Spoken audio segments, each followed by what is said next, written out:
Right, ఇక details చూస్తే కాళేశ్వరం పనికిరాదన్నారు, కూలేశ్వరం అన్నారు, 1,00,000 కోట్లు వృధా అన్నారు. మేడిగడ్డలో తలెత్తిన చిన్నపాటి సాంకేతిక సమస్యను సాకుగా చూపి మొత్తం ప్రాజెక్టును బలిపట్టేందుకు కాంగ్రెస్ ప్రభుత్వం ప్రయత్నించింది. ప్రాజెక్టుకు నిర్ధారకం అన్న స్థాయిలో ప్రచారం చేసింది.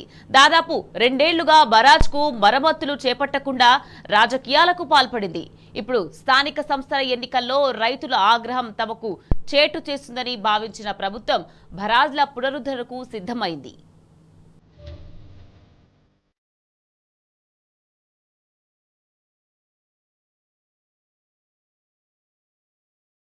కాళేశ్వరం ప్రాజెక్టు ఒక్కటే తెలంగాణ వరప్రదాయిని. గోదావరిలో తెలంగాణ వాటాను పూర్తి స్థాయిలో వినియోగించుకునేందుకు ఉన్న ఏకైక ప్రత్యామ్నాయం కాళేశ్వరం ప్రాజెక్టు మాత్రమే. ఈ విషయాన్ని ఎట్టకేలకు కాంగ్రెస్ సర్కారు అంగీకరించింది.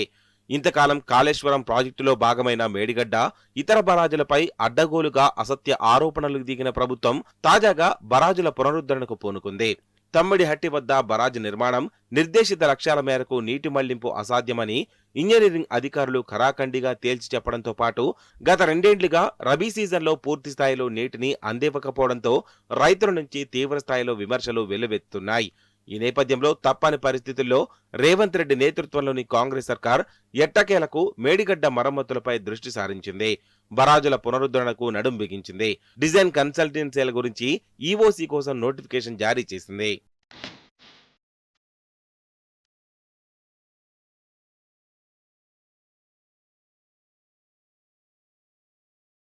తెలంగాణకు గోదావరిలో 968 టీఎంసీల వాటా ఉంది.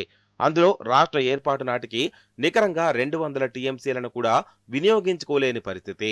ఈ నేపథ్యంలో గోదావరిలో రాష్ట్ర వాటాను పూర్తి స్థాయిలో వినియోగించుకునేందుకు ఏకైక పరిష్కార మార్గం ప్రాణహిత జలాలు మాత్రమే.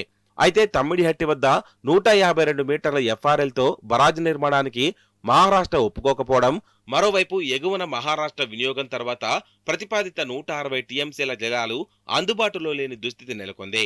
ఈ విషయాన్ని సిడబ్ల్యూసీనే వెల్లడించింది.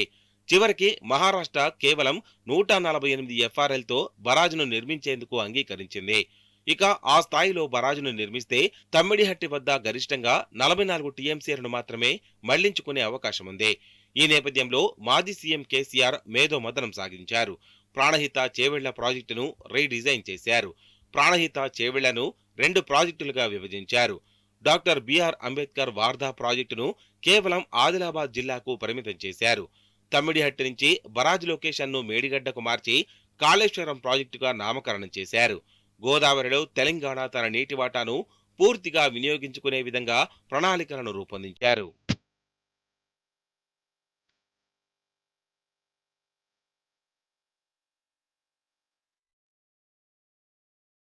కాళేశ్వరం ప్రాజెక్టు అందుబాటులోకి వచ్చిన నాటి నుంచి తెలంగాణలో పంటల విస్తీర్ణం క్రమంగా పెరుగుతూ వచ్చింది.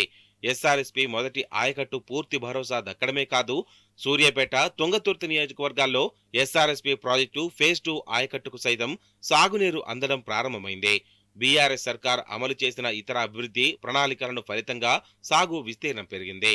కాంగ్రెస్ మాత్రం దీన్ని అంగీకరించేందుకు ససేమీ రాంది. కాళేశ్వరం ప్రాజెక్టును కాంగ్రెస్ నిలిపివేసిన నాటి నుంచి ఉమ్మడి ఏపీలోని పరిస్థితులు పునరావృతమవుతూ వస్తున్నాయి.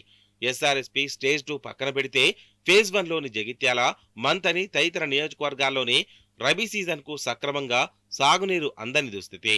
ఈ నేపథ్యంలో రైతాంగం నుంచి కాంగ్రెస్ ప్రభుత్వంపై వ్యతిరేకత పెరుగుతూ వస్తోంది. కాళేశ్వరం ప్రాజెక్టును మరమ్మతు చేయకుండా నిరర్ధకమంటూ రాజకీయాలు చేయడాన్ని రైతాంగం తప్పుపట్టింది. రైతుల ఆగ్రహం స్థానిక సంస్థల ఎన్నికల్లో తమకు చేటు చేస్తుందని భావించిన ప్రభుత్వం బరాజుల పునరుద్ధరణకు నడుం బిగించినట్టు తెలుస్తోంది.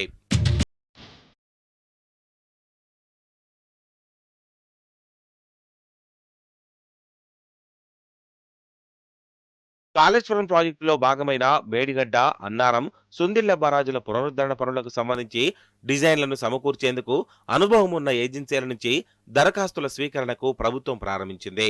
మరోవైపు బరాజుల పునరుద్ధరణకు సంబంధించి డిజైన్లను రూపొందించడంలో తమకు తగినంత అనుభవం లేదని సెంట్రల్ డిజైన్ ఆర్గనైజేషన్ చేతులెత్తేసింది.